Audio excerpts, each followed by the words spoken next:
Well, thank you for joining us. This morning is right where we start, and every Friday we talk about relationships. And that song by Rude Boy, Audio Money, is just talking about how we, all of us, the current generation, are living a life of lies on social media, depicting lives that doesn't really reflect the reality of our state.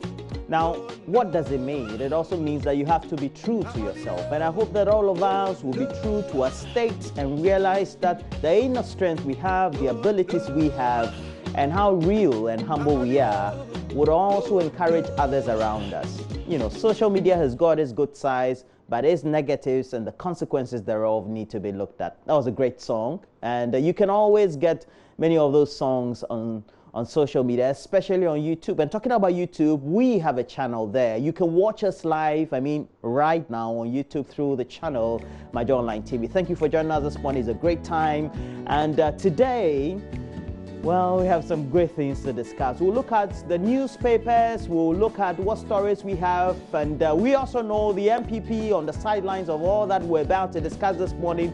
They're having 100 seats for Orphan constituency up for grabs in their primaries tomorrow.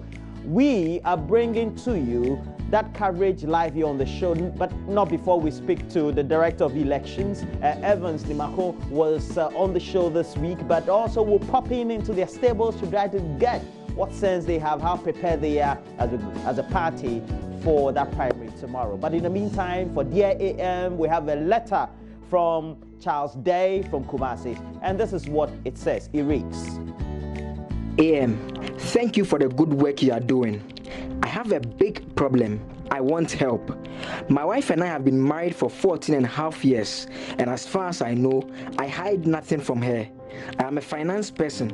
Until recently, I used to work in a big bank which was collapsed by this government. When we got married, she and I vowed not to hide anything from each other. When I worked in the bank, she knew my salary, allowances, and anything that came into my two accounts. I had so much trust for her until some revelations recently about her insincerity got me thinking. I got a message from her 2 weeks ago, and it read, quote, "Please, I have sent 1,900 to your mobile money. Use it to buy the blocks. Let me know when the tiles will be done." End quote. I knew it was a wrong message to me. I was curious, so I went into her phone and saw pictures of her on a building site, several of them. I read more messages of transfers she had made to a number, which turns out to be her mason. I called to confirm. Dear AM, my wife is building a house and she didn't tell me. The one I am building for the family because we have 3 kids is not yet completed. I have lost my bank job and now run my 2 cars as Uber and Yango to provide for the family. She has her job intact. I still pay the bills as a responsible man. But dear AM, I am deeply hurt. I feel betrayed. I love her, but I have been having second thoughts about divorcing her. Who knows? She could even be hiding more things. Already her behavior has changed since I lost my bank job. I need advice. It is driving me crazy. Charles Day, Kumasi. That was a letter we got through our main email for this segment, Dear AM, info@myjoyonline.com. Now, Charles' story is one of trust, betrayal, and unforgiveness, and a threat of divorce. What do you think? We'll be speaking to a pastor and a counselor, the Reverend Francis D'Souza, who will be on the line to help us treat this problem or predicament of Charles. With all the trepidation that Charles is feeling, how would we, myself and Mamavi, discuss this as well? And we'll also open the phone lines to let you in on the conversation. And because that's what we tend to do, it's a segment that involves all of us. And so through the email info@myjoyonline.com, you can also bring to us more stories from your marital relationship or a courtship or any relationship involving you and your partner. Let us know what the downsides or even some of the good sides we can learn, and also the counseling thereof. But subsequently, as we tend to look at all issues of relationship, we'll also be looking at World Heart Day.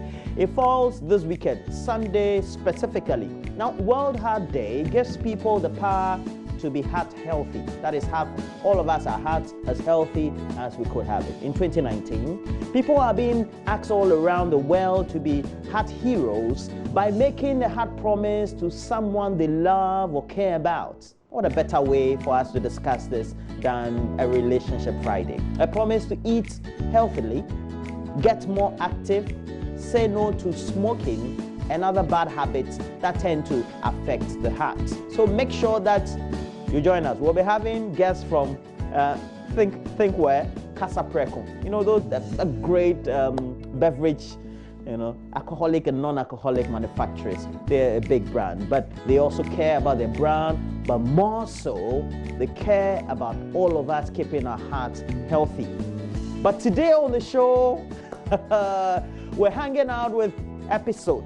Episode has that great song, a song that has lyrics mimicking all the things happening in our society. We brought you that song on Nkrumah Memorial Day on Monday. It was on Sunday, but we had the holiday on Monday, so we brought you that song. Mama Waje was so much interested in the song. I also got to listen to the song, the lyrics, and they were just wonderful. We're spending time with the great man Episode and the wonderful things he is doing in his music career. But we'll cross over to a brass spot for a coverage of the climate march. But look, let's make sure that we stay with us, and then also let's all get interactive. We'll bring you the latest news headlines, we'll bring you sports, we'll do a review of the newspapers. But right now, the news is up next.